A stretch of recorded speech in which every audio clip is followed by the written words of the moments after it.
بسم الله الرحمن الرحيم. السلام عليكم ورحمة الله وبركاته. الحمد لله وكفى وسلام على عباده الذين اصطفى. أما بعد، يقول الله تبارك وتعالى في كلامه المجيد بعد أعوذ بالله من الشيطان الرجيم: إنه من يتقي ويصبر فإن الله لا يضيع أجر المحسنين.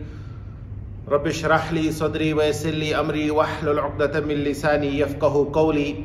My dear respected brothers and sisters in Islam, with the year coming to an end, there is a tornado of topics that come to mind. What topic should I speak about?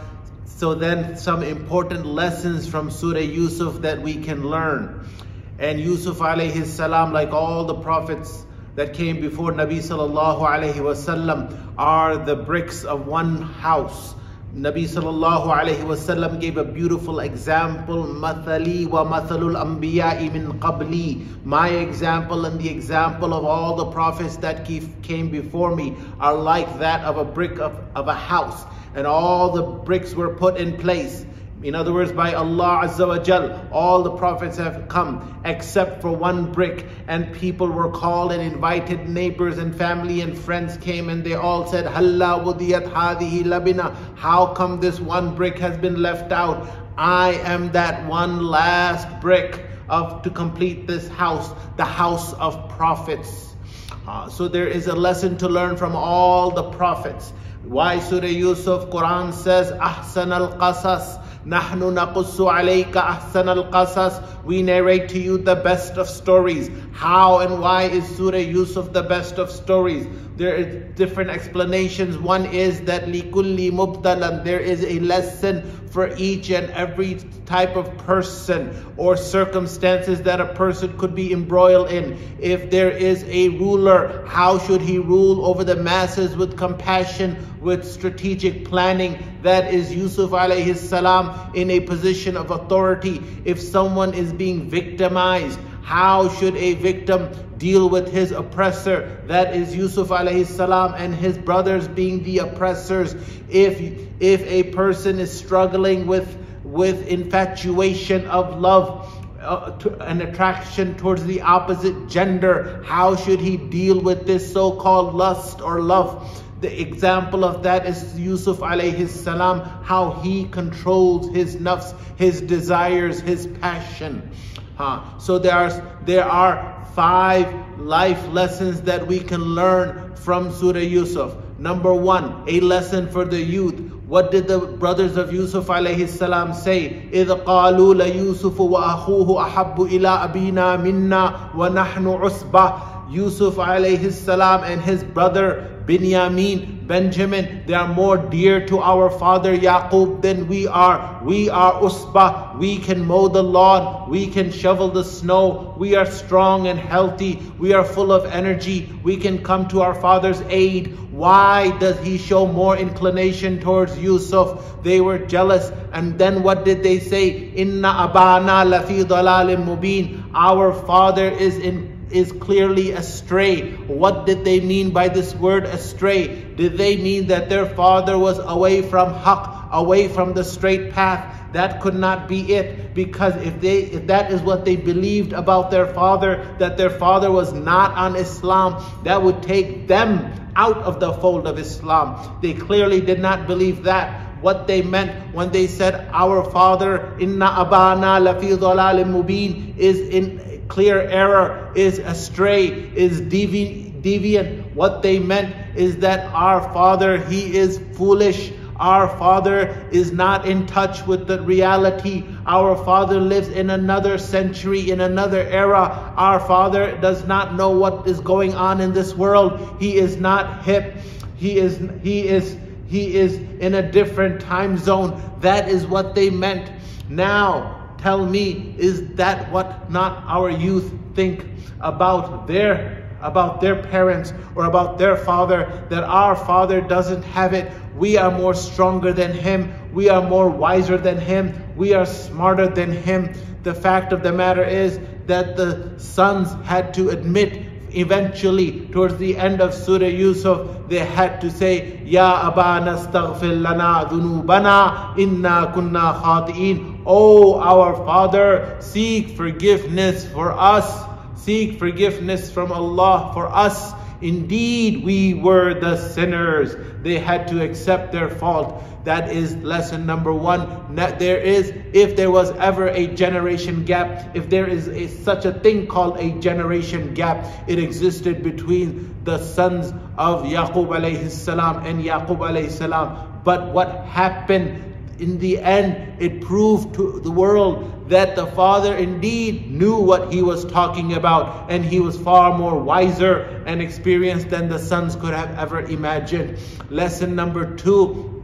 What did the brothers plot? Their plot, Uqtulu Yusuf, kill Yusuf, aw itrahuhu aradan yakhlu lakum wajhu abikum wa takunu min ba'dihi qawman salihin. Kill him or throw him away in a far off land. They finally settled to throw him in a well. And what happened? They threw him in a well, and there is a saying, if you dig a hole for someone, you yourself will fall in it. This is exactly what happened with the brothers of Yusuf alayhi salam. They dug a hole for him. In other words, they put him in a well, and they themselves fell to the bottom.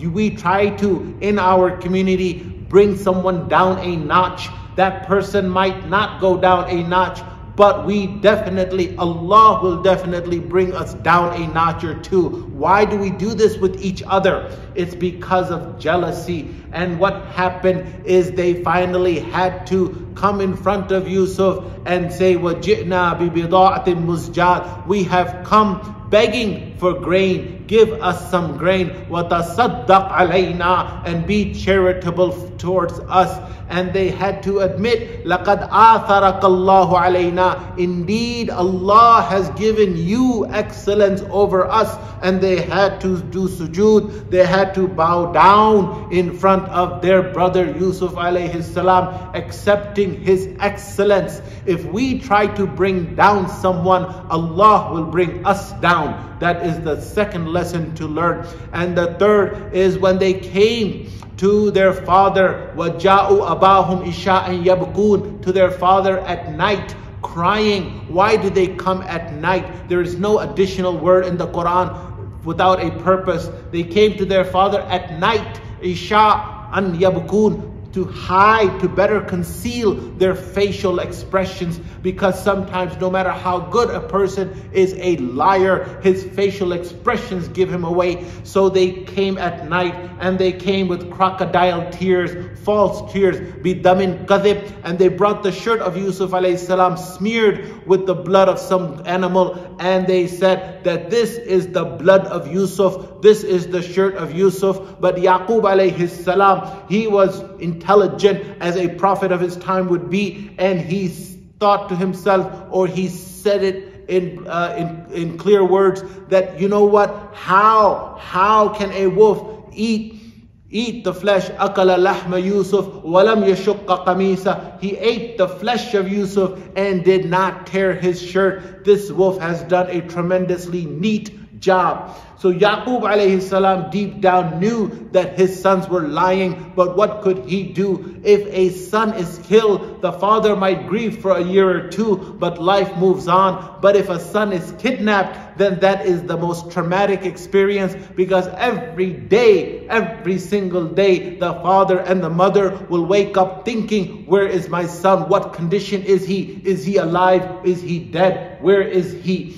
So he has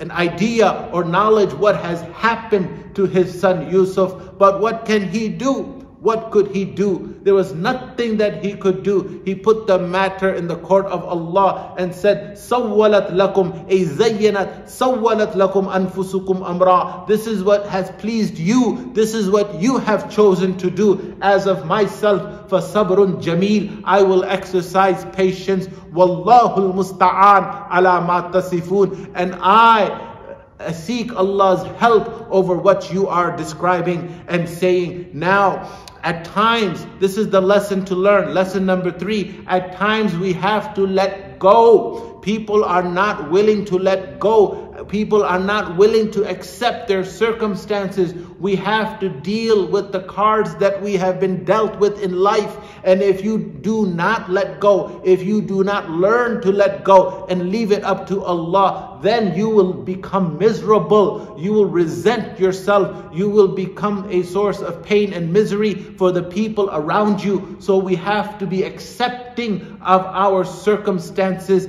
and leave the matter to Allah Azza wa Jal. And that is exactly what Yaqub alayhi salam did. The fourth lesson is that truth eventually comes out. Truth will eventually come out sooner or later. What happened towards the tail end of the story of Yusuf alayhi salam, the wife of Aziz Misr, what did she say? قالت امرأة العزيز الآن حصحص الحق. Now the truth has come out. The truth has come out. أنا راودته. I am the one who seduced him. I am the one who tried to seduce him. وهو من الصادقين. He, Yusuf alayhi salam, is from amongst the truthful. Truth eventually comes out. وجاء الحق وزهق الباطل. Righteousness and truth overcomes falsehood. Evil goes away. Sooner or later, truth will come. So we have to realize that we might be able to conceal or hide something for someone for a time being, but not for long. And the fifth lesson, which is a summary of the whole surah, is innahu man yattaqi wa yasbir, that the person who has taqwa and sabr, who is God conscious and exercises patience, sabr, then Allah, inna Allah la yudhi'u, Allah does not let go in vain, in waste, the work of the good doers. There is a comparison between Yusuf alayhi salam and the Muslim community in America. Yusuf alayhi salam was taken out, had to leave his homeland, his country, and came to a foreign land. He was a foreigner in Egypt. Similarly similar is our situation. Many of us left our countries of origin and came to a foreign land.